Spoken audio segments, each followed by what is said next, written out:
बाबा, इस तंगहाली की जिंदगी से मैं परेशान हो चुका हूँ। मेरे अपने ही भाइयों ने मेरे साथ धोखा किया और मैं उनसे बदला लिए बिना नहीं छोड़ूंगा। अगर किसी को रास्ते से हटाना है तो इसमें भूरी डायन ही तेरी मदद कर सकती है। भूरी डायन? वो कौन है? और अगर वो डायन है तो मेरा काम क्यों करेगी? भूरी डायन जंगल में एक बरगद के पेड़ के अंदर कैद है। अगर कोई इंसान अमावस्या की रात उस पेड़ के पास जाकर उसको किसी इंसान को खत्म करने के लिए पुकार लगाए तो वो बाहर जरूर आएगी। लेकिन बाबा, अगर उसने बाहर आकर मुझ पे ही हमला कर दिया तो? अभी वो बंधन मुक्त नहीं है। जो इंसान उसको पुकारता है वो उस पर हमला नहीं कर सकती। तुम जिस इंसान को मरवाना चाहते हो उसकी कोई भी एक चीज देकर अमावस्या की रात को उस पेड़ के पास जाना और कहना, भूरी डायन आना, और इस चीज के मालिक को अपना शिकार बनाना। उसके बाद अगली पूर्णमासी की रात भूरी डायन आएगी और उस इंसान को अपने साथ लेकर चली जाएगी। ये सुनकर नीलेश खुश हो गया। एक बात ध्यान में रखना, भूरी डायन को सिर्फ एक ही इंसान को गायब करने के लिए पुकारना। अगर एक से ज्यादा भेंट चढ़ाई तो बहुत ही बुरा होगा। मैं ध्यान रखूंगा बाबा। भूरी डायन आना और जिसका ये पेन है उसको अपना शिकार बनाना। उसने इसी तरह 3 बार कहा। वहाँ बहुत तेज हवा चली और एक भयानक हंसी फिजा में गूंजने लगी।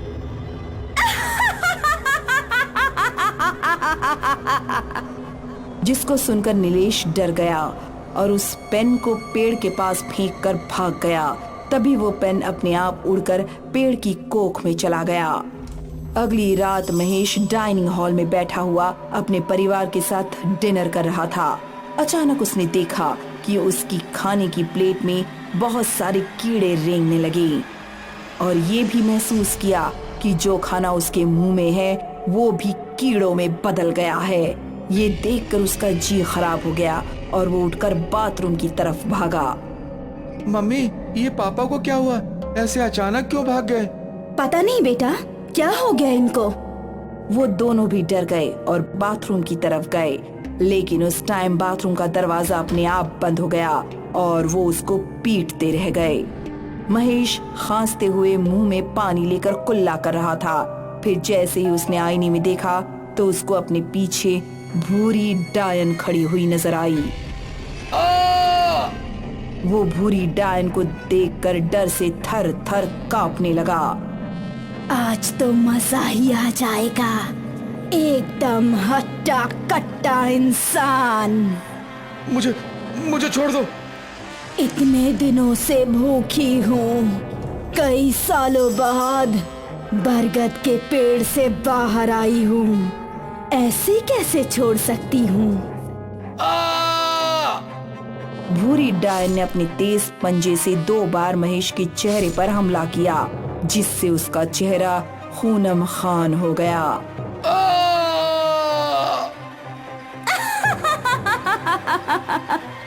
उसने भयानक हंसी हंसते हुए महेश का गला पकड़ा और फिर कोई मंत्र पढ़ा। तभी महेश और वो दोनों गायब हो गए और उसकी भयानक हंसी घर में गूंजती रह गई।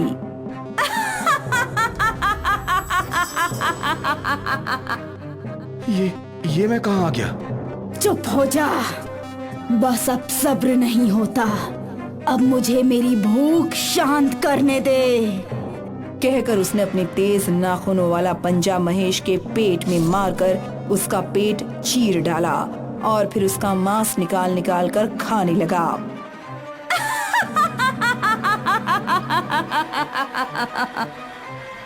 नीलेश अघोरी की बात को नजरअंदाज करके अगली अमावस्या फिर से उसी पेड़ के पास पहुंच गया। भूरी डायन आना और जिसका ये चश्मा है उसको अपना शिकार बनाना। कहते ही वहां फिर से तेज हवाएं चलने लगीं और भूरी डायन की हंसी फिजा में गूंजने लगी। अगली रात नीलेश का दूसरा भाई विक्रम अपने कमरे में सो रहा था। तभी उसको भूरी डायन की हंसी सुनाई दी।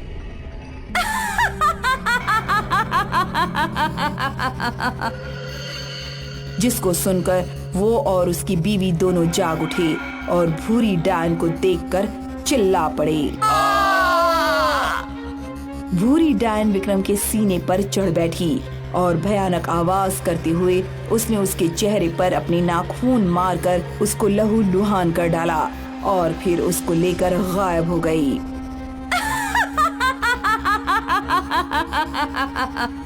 तेरे भाई ने तेरी भेंट देकर बहुत बड़ी गलती की है।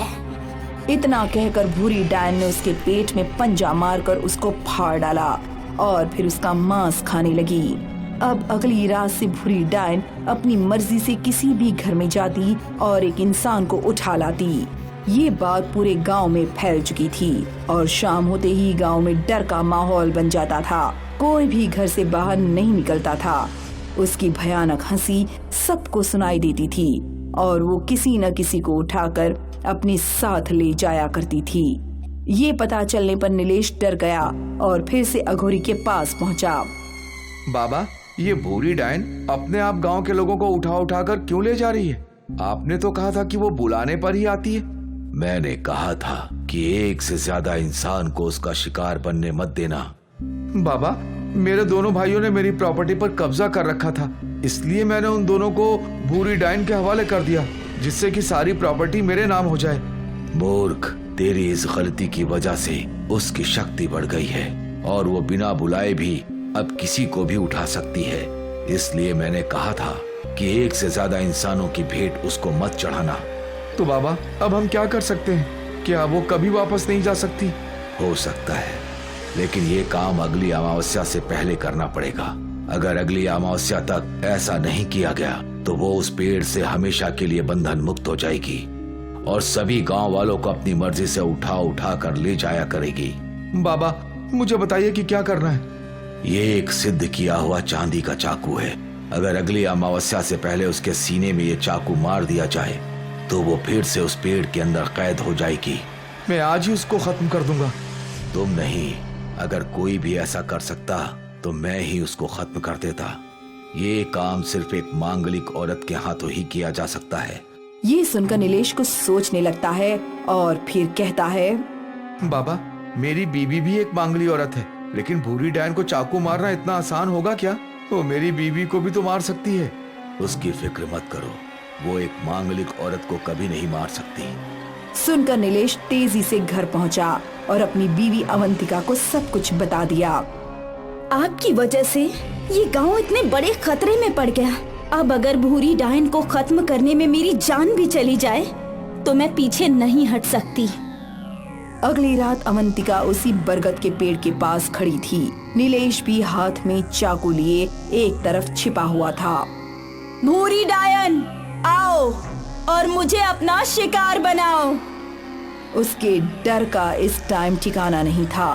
तेज हवाओं में बरगद के पेड़ के नीचे खड़ी वो कांपते हुए होठों से ये बात बार बार दोहरा रही थी।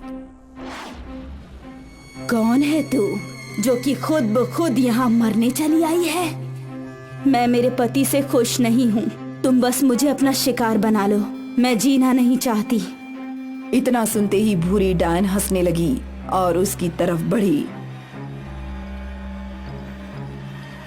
उसने जैसे ही अवंतिका के पेट में अपना पंजा मारा, उसको बहुत तेज झटका लगा और वो पीछे हट गई। ये कैसे हो सकता है? कौन है तू? सुनकर अवंतिका ने नीलेश को आवाज लगाई। नीलेश, चाकू फेंको।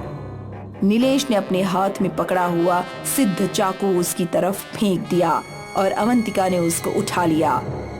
फिर जैसे ही भूरी डायन ने उसको मारने के लिए फिर से उस पर हमला किया, अवंतिका ने चाकू उसके सीने में मार दिया।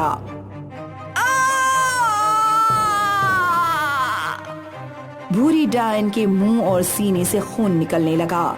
उसकी चीख सुनकर बाकी सब गांव वाले जो अभी तक छिपे हुए थे सामने आ गए और उसको तड़पते हुए देखने लगे। कुछ मिनटों में वो जल भूनकर खाक हो गई और धुआं बनकर वापस पेड़ के अंदर हो गई। अवंतिका और नीलेश, तुम दोनों की वजह से ही हमें इस डायन से छुटकारा मिला है। इसके लिए हम तुम लोगों के हमेशा आभारी रहेंगे। फिर सभी हंसी खुशी जंगल से गांव की तरफ वापस चले गए और पेड़ से एक आवाज आती रह गई। मैं